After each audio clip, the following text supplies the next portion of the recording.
ഇതിൻ്റെ സ്ക്രിപ്റ്റ് ആണെങ്കിലും ഇതിൻ്റെ ഡയറക്ഷൻ ആണെങ്കിലും ഇതിൽ അഭിനയിച്ച ഓരോ ആൾക്കാരും ഗംഭീരമായിട്ട് ചെയ്തു. ലവ് ഉണ്ട്, ഫ്രണ്ട്ഷിപ്പ് ഉണ്ട്. ലവ് സ്റ്റോറിയാണ്, നഷ്ടപ്രണയമാണ്. ഇഷ്ടമായി എനിക്ക്.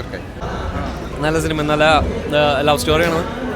ഫീലാകും, എല്ലാവർക്കും നല്ല രീതിയിൽ ഫീലാകും എന്ന് പറഞ്ഞിട്ടുണ്ടെങ്കിൽ ഇപ്പോൾ നമ്മൾ കാണുന്ന ടൈപ്പുള്ള മോഡേൺ ലവ് സ്റ്റോറി ഒന്നല്ല, ഇച്ചിരി പഴയ ടൈപ്പ് കഥകളാണ്. അപ്പോൾ എല്ലാവർക്കും ഇഷ്ടപ്പെടും, നല്ലൊരു ഇഷ്ടം. സൈജു ഗ്രൂപ്പ് പുള്ളി നമ്മളെ ഡിസപ്പോയിൻ്റ് ചെയ്യില്ലല്ലോ എന്തൊക്കെയാണെങ്കിലും. ഇപ്പോൾ ഈ പടത്തിൽ ഇപ്പോൾ ആ ഒരു ഇന്നസെൻറ്റ് റോളാണെങ്കിലും അവർ കള്ളത്തരം കാണിക്കാനാണെങ്കിലും പുള്ളി ആ ഒരു ജെന്യൂൻ ആയിട്ടുള്ള പെർഫോമൻസ് എല്ലാ പടത്തിലും കൊടുത്തിട്ടുള്ളൂ.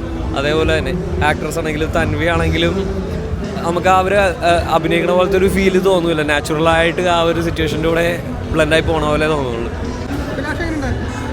അഭിലാഷം മൂവി നല്ലൊരു മൂവിയായിട്ട് തോന്നി, നല്ലൊരു ഫാമിലി മൂവി. പിന്നെ നമുക്ക് ഇമോഷണലൊക്കെ കണക്ട് ആവുന്ന ഒരു പടം. അതായത് ബാക്കിയൊക്കെ പടം അത് കാണുമ്പോൾ നമുക്ക് മനസ്സിലാവും അതിൻ്റെ കണക്ട് ചെയ്ത് നല്ല രസമായിട്ട് വന്നിട്ടുണ്ട്. എന്തായാലും അഭിനയിച്ച എല്ലാവരും, അതായത് പ്രത്യേകിച്ച് എടുത്തു പറഞ്ഞിട്ട് സൈജു കുറുപ്പൊക്കെ ഗംഭീരമായിട്ട് ചെയ്തിട്ടുണ്ട്. അതേപോലെ തന്നെ അഭിനയിച്ച എല്ലാ ക്യാരക്ടേഴ്സും നല്ല രസമായിട്ട് ചെയ്തിട്ടുണ്ട്. നല്ല ബ്യൂട്ടിഫുൾ, ഫീൽ ഗുഡ്, സിമ്പിൾ പടം, ലൈറ്റ് വാച്ച്. സൈജു ഗ്രൂപ്പിൻ്റെ പ്രകടനമൊക്കെ വെരി നൈസ്. ലവ് സ്റ്റോറിയാണ്. It's everything. ലവ് ഉണ്ട്, ഫ്രണ്ട്ഷിപ്പ് ഉണ്ട്. എന്താ പറയുക, ഫാമിലി ഉണ്ട്.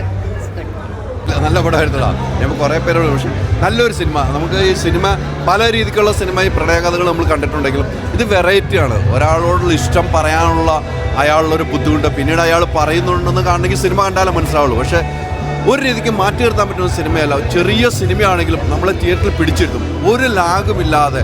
അത് ലാഗില്ലാതെ ആ ബാക്ക്ഗ്രൗണ്ട് സ്കോറൊക്കെ ആണല്ലോ ലാഗില്ലാതെ കൊണ്ടത്.